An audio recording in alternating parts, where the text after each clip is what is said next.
నేపథ్యంలో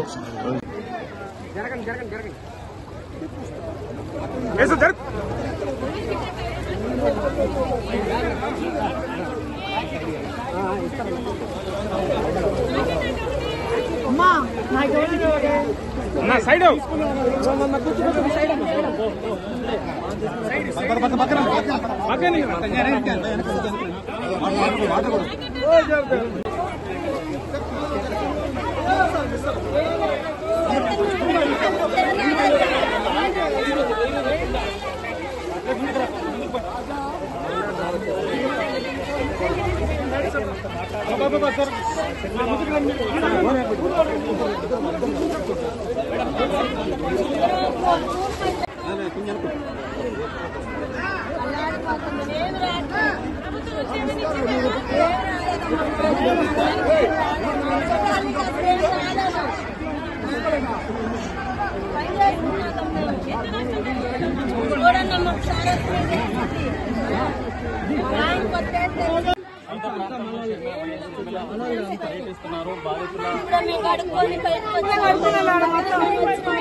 ఇంటికి తిరిగి వాళ్ళ యొక్క సమస్యలను తెలుసుకునేటువంటి ప్రయత్నం అయితే చేస్తున్నారు. ఇప్పటికే వైఎస్ ఎంపీలో మాట్లాడుతూ చెప్పడం జరిగింది, కేంద్ర ప్రభుత్వం స్పందించాలి, ఇది జాతీయ విపత్తుగా ప్రకటించాలి, వారందరినీ ఆదుకోవాలి, ఎకరాకి 25,000 రూపాయల పంట నష్ట పరిహారాన్ని ప్రకటించాలి. ఇప్పటికీ స్పందించాల్సినటువంటి కేంద్ర ప్రభుత్వం చూసి చూడనట్లు వ్యవహరిస్తుందని విమర్శించినటువంటి పరిస్థితి అయితే స్పష్టంగా కనిపిస్తుంది. వద్ద ప్రాంతంలో మాత్రం లేకపోతే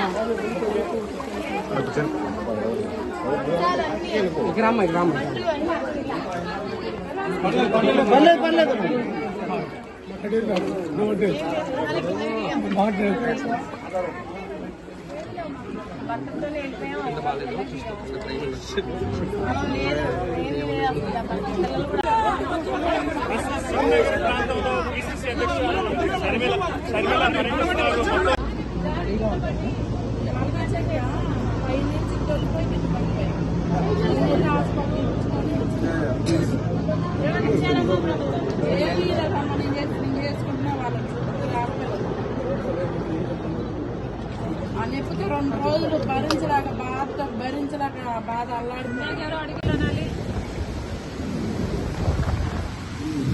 దీనికి బాధ్యులు ఎవరో దీని మీద ఎంక్వైరీ జరగాల్సిన అవసరం ఉంది. అసలు ఇలాంటివి మళ్ళీ జరగకుండా ఎందుకు కట్టడి చేయలేమో ప్రభుత్వాలు ఆలోచన చేయాలి. బికాజ్ ఇంతకు ముందు కూడా ఇలాంటిదే జరిగింది అని వింటున్నాం. ఈసారి అయితే వచ్చిన ఫోర్స్కి బీమ్స్ కూడా దెబ్బతిన్నాయి. ఇది సామాన్యమైన దెబ్బ కాదు. ఇంత హిస్టారికల్ బ్యారేజ్, ప్రకాశం బ్యారేజ్కి ఇంత పెద్ద దెబ్బ తగిలింది అంటే దీన్ని చాలా సీరియస్గా తీసుకోవాల్సిన అవసరం ఉంది. కఠినంగా శిక్షించకపోతే, పెనాల్టీ పెద్దగా లేకపోతే మళ్ళీ జరిగే అవకాశం ఉంది. కాబట్టి ఇది చాలా సీరియస్గా తీసుకోవాల్సిన అవసరం ఉంది.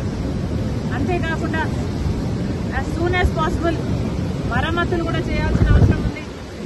గత ప్రభుత్వం జగన్మోహన్ రెడ్డి గారి ప్రభుత్వం కనీసం ఎన్నో ప్రాజెక్టులకు కనీసం యాన్యువల్ మెయింటెనెన్స్ కూడా చేయలేదు. రాజశేఖర్ రెడ్డి గారు కట్టిన ప్రాజెక్టులకు కూడా కనీసం యాన్యువల్ మెయింటెనెన్స్ కూడా చేయకపోతే చాలా చోట్ల చూసాం మనం. గేట్లు కూడా ఊడి నదులలో తేలడం చూసాం. అలాంటి పరిస్థితులు రాకుండా ఈ ఒక్క బ్యారేజ్కే కాదు, మిగతా ప్రాజెక్టులు అన్ని కూడా రాష్ట్రంలో ఎక్కడెక్కడ ఏమేమి అవసరాలు ఉన్నాయో ముఖ్యమంత్రి దృష్టి పెట్టాల్సిన అవసరం ఉంది. వాటన్నిటినీ కూడా నివారించిన అవసరం ఉంది. మరొకసారి ఇంత వరద, ఇంత ఘోర విపత్తు వస్తుందని ఎవరమూ ఊహించలేదు.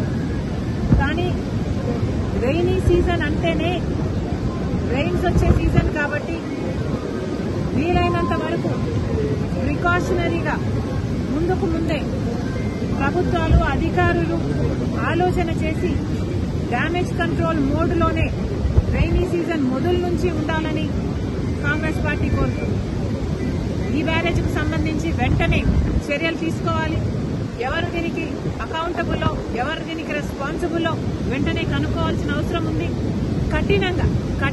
కఠినంగా శిక్షించాల్సిన అవసరం ఉంది. ఎందుకంటే ఇది మళ్ళీ రిపీట్ కాకూడదు కాబట్టి.